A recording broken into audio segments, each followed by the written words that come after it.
Hi, welcome back everyone. Welcome to Teach and Reach YouTube channel. I am Loretta Holmberg.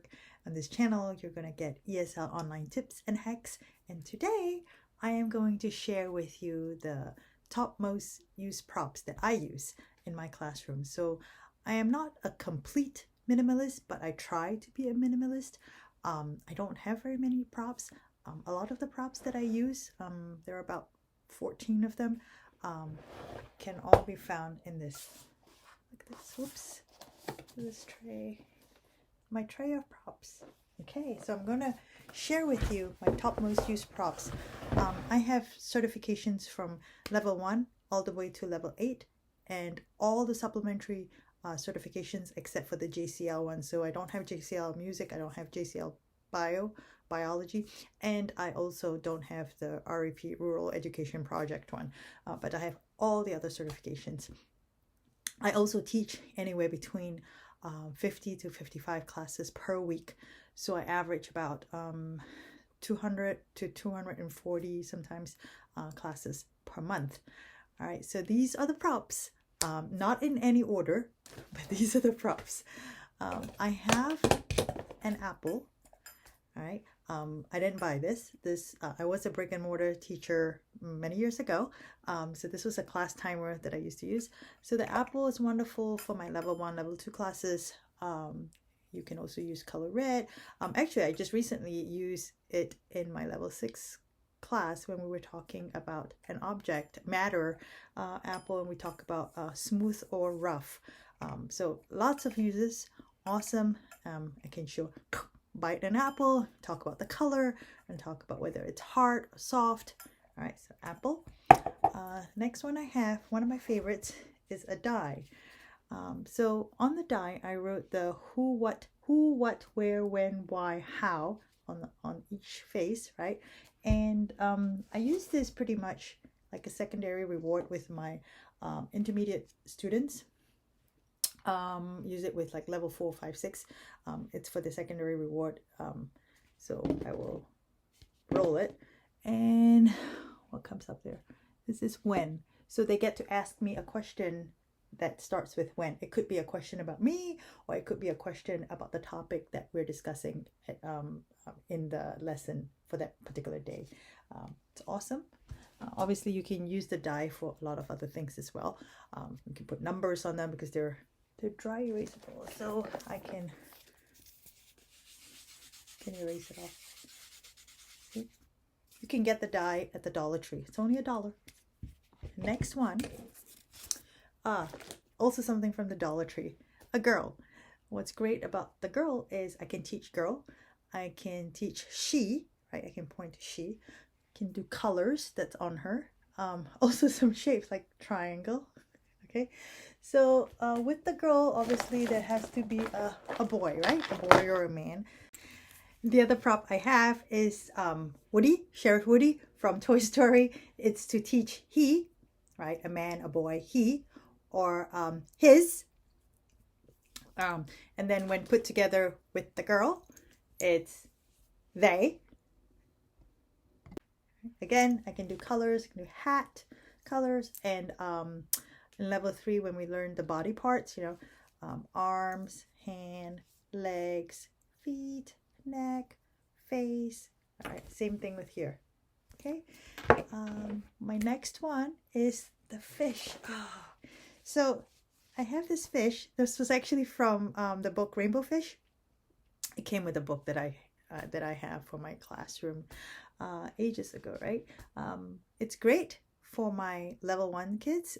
It's always fish because we're learning F and the sound that F makes, the F sound, right? I also use it in level 3 when they're doing the animals unit, and we do it for colors as well. All right, and next one, obviously you must have a ball, right? A ball. Awesome. Ball. I use the soccer ball. I also have a tennis ball. With the ball, I use it for ball. I use it for the colors, white, blue. I use it for throw, right? Catch, up, down, right? And then my go-to for my level 1, you must have this if you're teaching level 1, is your ABC flashcards. So again, I didn't buy this. This was already in my the stuff that I have for when I taught first grade for many years. So it's like T and then turtle, S, sun. So we do uppercase, lowercase, and I will at the end of each, not each, but if we have enough time at the end of level 1 classes, I will show them the letters of the alphabet in random order and see whether or not they have 100% letter recognition. Some of these students will know it if it's in order, like A, B, C, all the way to Z. But when you show them in random order, they don't necessarily know the letter name. And so I want to see whether or not they know the letter name when it's shown in random order. So I do this little test at the end, and then I let the parents know in the feedback what they need to work on with their kids. And we, it's great because, like with Y, yo-yo, the Y sound, yo-yo, yo-yo or yellow, we look at the pictures and the kids can connect the sound to the pictures, right? So this letter sound recognition as well, we work on that. Next one, also for my level 1 kids, is Mr. Potato Head. So that's Mr. Potato Head, right? You all know Mr. Potato Head. So they help me, and I use this as a reward for my level 1 kids. So we'll start off without all the different parts, and then we get to put the parts on together. They get to pick which one they want to put on. And so in this case, okay, so we start off like that, and then they'll help me, and then we'll say the hat, right? Hat. And then we talk about black hat. Eyes, right? How many eyes? And we count. So we do that as a reward, and at the end of the lesson they will have Mr. Potato Head completely with all the different parts on him, and they really get really excited about it. Again, I did not purchase this. This is part of my classroom already, but I think if you had to purchase it, I would really seriously encourage you to look at Facebook Marketplace or yard sale. Folks are always selling stuff like that. In fact, I think I got this at a yard sale for my classroom 10 years ago, maybe. All right, the other thing that I have that I like is the calendar. So in level 3, the first unit in level 3 is the calendar, and so I use the actual calendar to show them the months of the year. We go through them. We talked about the days of the week as well. I just kind of like this calendar because my dog Maddie appears on it. Yeah, she was one of the winners for the 2019 World Animal Guardians calendar. So the calendar is a necessity for when you teach level 3 students, especially in that first unit. The other thing is I have a dog and a cat. Oops, a dog and a cat. Most of them know what a dog and a cat is, but it's always nice. Plus this serves as my little, props, like a little puppet thing. And I use this a lot in my level 1 class because dog and cat appears in it. Level 2 as well, dog and cat. All right, and then so I have the dry erase board for are you happy or sad, right? I love this. And I have another one like that, and this is where I will also do like the I, you, we, they, he, she, it, and we're doing the verb conjugation. Okay, you only need one. I have several because these used to be for my kids, my first graders in my classroom, and so I had one for each kid, and when I left the classroom I took them with me. So I have several of these, but you really only need one. With the dry erase boards, I do have colored markers. They're important because if you're drawing stuff and you are trying to draw stuff, right, to show the different things, and especially if I didn't do it today, but for example with the word sleeps, right, we add the S when it's he, she, it. I may sometimes highlight it with or underline it with a different color just to emphasize it. All right, so different colored markers. And the other thing that I found really helpful that was necessary for me for when I first started, because I taught a lot of level 1 classes at the very beginning. I got certified for levels 2 and 3, and then level 1 came on like immediately, like I could certify for it immediately, and that's what I did. My first actual class was a level 1 class. Now, I also teach a lot of level 1 classes, what I would consider the old level 1, because it's not the interactive new level 1, but the old level 1 where we go visit all the different countries, starting with China and ending with Unit 12, which is the USA. So I have all the 2D props as well as the characters that are in each of the unit in my little baggies. All right, so I don't even have a Meg and Mike puppet. I could have bought it at Journey DC last year, but I didn't. So I have it right here. I don't even have them laminated, but they're really in good condition, right? Meg and Mike, Meg and Mike in the baggie. And then I have for China, for Egypt, India, Jamaica, Nepal, USA, Italy, Mexico, Peru, France, New Zealand, and Kenya. So let me just give you an example, right? So I usually put the character on the front part so that I know which country I'm looking at when I take a quick glance. So what are the stuff that's in this bag? So you have Pierre, Chloe, the vocabulary that's part of the unit, lights, carousel, we have chocolate, strawberry.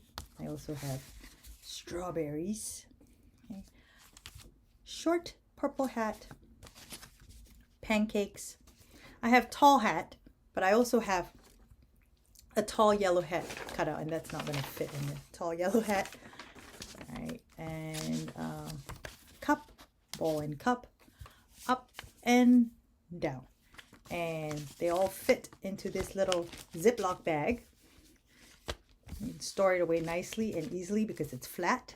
If you need PDFs of all the different characters that you see here are the little baggies from China all the way to USA, please email me at teachandreach2020@gmail.com, and I will send you a copy of the PDF so that you too can have your own set of baggies for you to be able to teach all the level 1 classes. All right, those are my main props that I use in the classroom, and then I use Google Slides for my secondary rewards. So I use secondary rewards for level 1, 2, 3, 4, 5, sometimes 6. I have several students in 6 that's like they're very serious and we're engaging in discussions and whatnot, and so I don't want to break that and give them a secondary reward, that even if secondary reward that's related to what we're talking about. I just don't like to mess up the flow of our discussion. So I definitely reward from 1 through 5, and as well as some of my supplementary classes. So let me show you SlideKick. If you don't know SlideKick, you should join the VIPKID Google Slides group on Facebook, and then you'll be able to get access to this. Right, so let me show you what it looks like. Whoops, SlideKick app. All right, so okay, it looks like that, SlideKick, and then right at the bottom, and I'm thinking it's hard to see, you have rewards and lessons. So I tend to pick lesson specific slides. So I picked the lesson specific slide for lesson 2, unit 8, the colors unit. So you'll see this actually better this way. All right, 4 pictures, 1 word. It goes hand in hand with the lesson unit or the unit lesson. So they have to guess what color it is, right? So then kid guesses yellow, and they get a star, right? And I can add to the star that is on the platform. And then the next one, and the kid's gonna guess blue, another star. All right, so another example. So this is find a star. This is for a level 1 class. I think it was level 1 France, throw and catch. So kid picks a number. Let's say he picks number 7. Throw and catch, and they get a star, right? And then go back to the next one. Let's say 5. No star here, but throw, catch, right? So we're reinforcing the vocabulary that appears in the lesson. Plus, they're also getting a chance to earn stars when they pick certain numbers. And there are like find a star reward as well, FAS. Lots of different rewards. There are like thousands of rewards, and they're free. All right, free. The other one that I haven't gotten it yet, but folks swear by it, is Stars to Apple. You can get Stars to Apple, and they have rewards on there as well. I like Google Slides because it's lesson specific, and so it's really a lot of the things are related to what I'm doing in class that day. So it doesn't seem like I'm like off base totally, like I'm giving a princess reward when we're not even talking about a princess. So it relates to the vocabulary in the lesson. That's why I love the lesson specific Google Slides rewards. All right, so check it out if you have not gotten Google Slides. I usually just do the rewards on my phone. My kids love it. I still get bookings. They come back. Sometimes they laugh because there's like certain videos or something on there, or little characters that do funny things. And it varies from lesson to lesson, obviously, or varies from reward to reward. The other thing that I do use, and I do have, I did not buy it. I actually got it free at Journey, is Dino. Kids always smile when they see Dino. So I use Dino for, obviously, Dino and color, right? Yellow, brown. Talk about his eyes and mouth, arms, hand, right? His tummy, right? So I don't have a bunch of 3D props or rewards when I teach my classes. And you know, my secondary reward is a 2D reward, right? Because it's on Google Slides. So my take on 2D versus 3D is this. In the platform that we're teaching, everything that appears to them is 2D. I totally get it that when we're teaching ESL students, that it's great to have 3D props and realia, especially if they're right there face to face in the same environment with you, so that they can touch, they can feel, and they can make connection with the vocabulary word that you're teaching that day. However, in the environment that we're in with the VIPKID platform, it is 2D. I show them this, it's not going to appear 3D to them. It looks 2D to them. This and a picture, it's going to be 2D. Yes, this is kind of fun because they can see me doing stuff to it, right? But my take is, don't make it harder on yourself with trying to come up with 3D rewards every time. So don't stress yourself trying to come up with 3D props and 3D rewards all the time. Make use of what you already have digitally, as well as 2D stuff, right? There are lots of free resources out there already. Go ahead, go find Google Slides, or pay the $9.99 or $10 for Stars to Apple's rewards app, and then you'll have it on your phone as well for other 2D rewards, right? So, and my classroom environment, well, I've had this background since the day I started, which is mid-September 2019. I'll hang like a Christmas tree thing or a snowman or the Chinese New Year decoration on it, but it's pretty much has been the same. It's not affected my bookings in a negative way. I keep it simple. I think my parents appreciate that. I think so.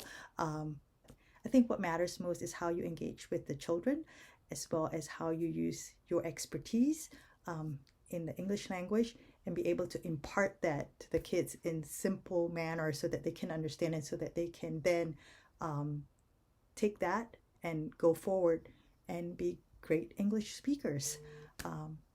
The props are important so that they can see it, but whether it's 2D or 3D, I think as long as they know what you're talking about, right, they can see it in our platform. I don't think 2D or 3D matters.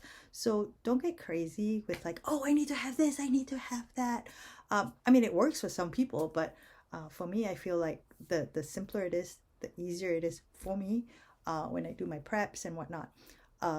So yeah, so that's a little bit about what I use when I teach my classes each morning and in the evenings as well. Well, really, it's not evenings, it's really night. I hope I've given you some tips of what you can use in your classroom, and especially if you're just starting out. All right, you don't really need to have like so many different things. All right, well, if you enjoyed this video, please subscribe. I'm going to have other videos coming up in the next few weeks, as well as please watch the next video and share my video with others. Hope to see you soon.